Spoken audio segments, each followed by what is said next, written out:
Friends, मैं साजन और आप देख रहे हैं समाज खबर हिंदी न्यूज। आज मैं आपके लिए एक ऐसी खबर लाया हूं जिसके बाद आप खुशी से फूले ना समाएंगे। Any problem one solution, Faizan computers. अगर आपके पास कोई भी कंप्यूटर की प्रॉब्लम है, आपको नया कंप्यूटर चाहिए, नया लैपटॉप चाहिए, नया हार्ड डिस्क चाहिए, या आपके कंप्यूटर को रिपेयरिंग की जरूरत है, या आपके पीसी को, फर्स्ट हैंड सेकंड हैंड आपको सब मिल सकता है। जैसे कि आप नंबर देख ही सकते होगे 9769025411। अगर आपको इनसे कोई भी काम है तो आप इनसे संपर्क करें, ये आपकी मदद जरूर करेंगे। तो चलिए आज की हमारी न्यूज की तरफ बढ़ते हैं। तेलंगाना के सीएम भी दे रहे हैं अरविंद केजरीवाल का साथ। अब क्या करेंगे प्राइम मिनिस्टर नरेंद्र मोदी, चलिए देखते हैं।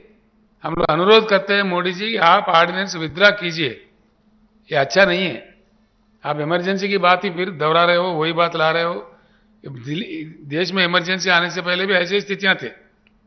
जब इलाहाबाद हाईकोर्ट ने एक जजमेंट दिया, उसके खिलाफ में ऐसे ऑर्डिनेंस जैसा कॉन्स्टिट्यूशन अमेंडमेंट करके गड़बड़ किए थे, उसके बाद प्लस फॉलोड बाय इमरजेंसी। आप भी उसी रास्ते में हो। भाजपा के नेता हमेशा गला पाड़ पाड़ के बोलते हैं कि भाई इमरजेंसी के काले दिन, इमरजेंसी के काले। आप कौन से अच्छे दिन है? ये क्या अच्छे दिन है? इमरजेंसी के काले दिन से भी बुरा है। It's worse than emergency. You are not allowing the peoples elected, very popularly elected Delhi government to function. Even you are not able to honor the Supreme Court judgment. Then what else? Not honoring the Supreme Court larger bench judgment means going towards your journey is towards emergency only, which the country will refute. ये आपको सबक सिखाएगा। अभी कर्नाटक में सिखाया लोगों ने, आगे पूरे देश में सिखाएगा। इसीलिए हम अनुरोध करते हैं कि विड्रा कर लो अपने आप। जैसा आप किसानों का कानून, भूमि अध्यादेश का कानून, वो सारा विड्रा कर लिए थे। आप तो माफी के सौदागर हो, तो इसीलिए बेटर है अपने आप में विड्रा करो। आपने जो जंग छेड़ा है, बिल्कुल गलत जंग छोड़ा है। इसीलिए हम आपके साथ ही है, राजनीति में आपके समकालीन साथी है। इसलिए सुझाव भी देते हैं, अच्छा नहीं है आपके लिए, ना ही लोकतंत्र के लिए, ना देश के लिए, ना आपके लिए, किसी के लिए भी अच्छा नहीं है। बेटर है the prime minister and the government in center today shall withdraw the ordinance without any further loss of time. Otherwise, we will unitedly fight. I think the whole system will support Sri Kejriwal ji, because it is a question of the existence of the democratic system in the country. It is a threat to the democracy. It is a challenge to the democracy, which is not supposed to be in a big country like India. It cannot be tolerated. The government of India should come to senses and withdraw the ordinance. Kejriwal garu आज हम लोग हैदराबाद में आए और हैदराबाद के honourable CM Rao साहब से मुलाकात हुई। काफ़ी लंबी मुलाकात हुई, काफ़ी अच्छी चर्चा हुई। सबसे पहले मैं राव साहब का हमारी पूरी टीम की तरफ से बहुत बहुत शुक्रिया अदा करना चाहता हूं कि उन्होंने हमें हमारे साथ टाइम निकाल के मुलाकात की और इतना प्यार और सम्मान हम लोगों को दिया। All of us are very very very grateful to him. हमने अपनी पूरी बात उनके सामने रखी और जैसा भी उन्होंने कहा कि दिल्ली के लोगों को न्याय दिलाने के लिए वो, उनकी पार्टी और उनकी पूरी सरकार दिल्ली के लोगों के साथ है। ये बात केवल दिल्ली की नहीं है, ये बात देश के जनतंत्र को बचाने की है। जो अध्यादेश पारित किया गया है वो देश के जनतंत्र के खिलाफ है, संविधान के खिलाफ है। सो उनकी सपोर्ट से हमें बहुत ताकत मिली है और हम इस सपोर्ट के लिए मैं पूरे दिल्ली के लोगों की तरफ से उनका तहे दिल से शुक्रिया अदा करना चाहता हूँ। हमारी सरकार दिल्ली में पहली बार जब 2015 में बनी थी, फरवरी 2015 में दिल्ली में हमारी सरकार बनी थी। फरवरी 2015 में सरकार बनी और 23 मई को, मात्र 3 महीने के बाद, मोदी सरकार ने एक नोटिफिकेशन लाके हमारी सारी पावर छीन ली 3 महीने में।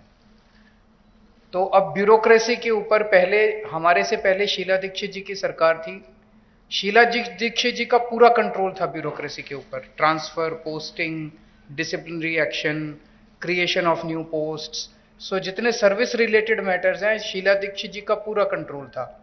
हमारी सरकार आने के बाद 23 मई 2015 को उन्होंने नोटिफिकेशन लाके ये सारी पावर छीन ली। तो as a chief minister of Delhi I can not even transfer post, education secretary, health secretary, deputy secretary, मैं कुछ नहीं कर सकता। वो सारी पावर छीनने के बाद 8 साल तक दिल्ली के लोगों को उन्होंने अपंग करके रखा। हम दिल्ली के लोग 8 साल तक कोर्ट दर court, high court, supreme court लड़ते रहे। 8 साल की हमारी लड़ाई के बाद 11 मई को, अभी पिछले कुछ दिन पहले, सुप्रीम कोर्ट की संविधान कॉन्स्टिट्यूशन बेंच ने, 5 जजों ने मिलकर 5-0 से दिल्ली के लोगों के हक में फैसला दिया। 8 साल की लड़ाई के बाद दिल्ली के लोगों को न्याय मिला कि उनकी चुनी हुई सरकार को काम करने का अधिकार मिला। हमें 8 साल लग गए उस नोटिफिकेशन को कैंसिल कराने में और न्याय लेने में। उसके 8 दिन के अंदर 11 मई को ऑर्डर आया सुप्रीम कोर्ट का। 19 मई को मोदी सरकार ने ऑर्डिनेंस लाके सुप्रीम कोर्ट के ऑर्डर को निरस्त कर दिया, पलट दिया। पूरे देश भर में लोग कह रहे हैं कि जिस देश का प्रधानमंत्री सुप्रीम कोर्ट को नहीं मानता, सुप्रीम कोर्ट के आदेश को नहीं मानता, फिर न्याय लेने के लिए लोग कहां जाएंगे? अगर देश का प्रधानमंत्री कहता है कि मैं सुप्रीम कोर्ट के आदेश को नहीं मानता और कानून लाके वो आदेश को पलट देता है, तो फिर तो न्याय के लिए कोई जगह नहीं बच जाती है। कहां जाएंगे फिर लोग न्याय लेने के लिए? फिर तो कोई अंतिम चीज ही नहीं है। वो प्रधानमंत्री जी कहते हैं मैं नहीं मानता सुप्रीम कोर्ट को, ऐसे देश कैसे चलेगा? ये तो बिल्कुल गलत है। अब ये अध्यादेश लाके वापस सारी पावर छीन ली, तो एक तरह से, जैसे अभी राव साहब ने बिल्कुल सही बोला, ये अध्यादेश दिल्ली के लोगों का अपमान है, घोर अपमान है। एक तरह से प्रधानमंत्री जी ये कह रहे हैं कि तुम जो मर्जी सरकार चुनो, मैं उसको काम नहीं करने दूंगा। तो दिल्ली के लोगों को चैलेंज कर रहे हैं प्रधानमंत्री मोदी जी कि तुम जो मर्जी सरकार चुनोगे, मैं काम नहीं करने दूंगा। और ये बात केवल दिल्ली के लोगों की नहीं है, पूरे देश में हम लोग देख रहे हैं कि अगर किसी राज्य के अंदर लोग नॉन बीजेपी गवर्नमेंट बना देते हैं तो उसको काम नहीं करने देते। या तो 3 तरीके अपनाते हैं, या तो वहां पे एमएलए खरीद लेते हैं दूसरी पार्टी के, सरकार गिरा देते हैं। कितना हमने देखा, कितनी जगह पे देखा, एमएलए खरीद के सरकार गिरा देते हैं। या एमएलए तोड़ लेते हैं, ईडी भेज के, सीबीआई भेज के, डरा के एमएलए तोड़ लेते हैं, सरकार गिरा देते हैं।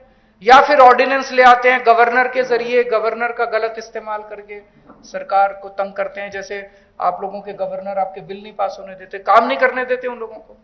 तो इस तरह से मैसेज ये है कि अगर कोई भी राज्य के लोग नॉन बीजेपी सरकार बनाएंगे तो हम उसको काम नहीं करने देंगे, सरकार तोड़ देंगे। ऐसे देश नहीं चल सकता। ये तो बहुत खतरनाक स्थिति है पूरे देश के सामने। मैं जो पूरे देश भर में घूम रहा हूं समर्थन मांगते हुए, मैं केवल अपने लिए समर्थन नहीं मांग रहा, मैं देश के संविधान के लिए और देश के जनतंत्र के लिए समर्थन मांग रहा हूं। हमारे जो स्वतंत्रता सेनानियों ने लड़ाई लड़ी थी, वो ऐसे भारत के लिए लड़ाई थोड़ी लड़ी थी कि एक पार्टी आएगी सेंटर के अंदर, वो पार्टी बस एक ही पार्टी का पूरे देश के अंदर राज होगा। जिस तरह से आज इन्होंने माहौल बनाया हुआ है, फिर तो एक प्रधानमंत्री और 31 गवर्नर बस वो चला लें इस देश को। फिर मुख्यमंत्री बनाने की क्या जरूरत है? फिर चुनाव लड़ने की करने की क्या जरूरत है? फिर तो ये तानाशाही होगी। तो हमारे आज के समाचार यहीं पे खत्म होते हैं और आपको ऐसे ही समाचार मिलते रहेंगे। तो हमारे चैनल समाज की खबर हिंदी टीवी न्यूज के साथ जुड़े रहें। तब तक ले जय हिंद।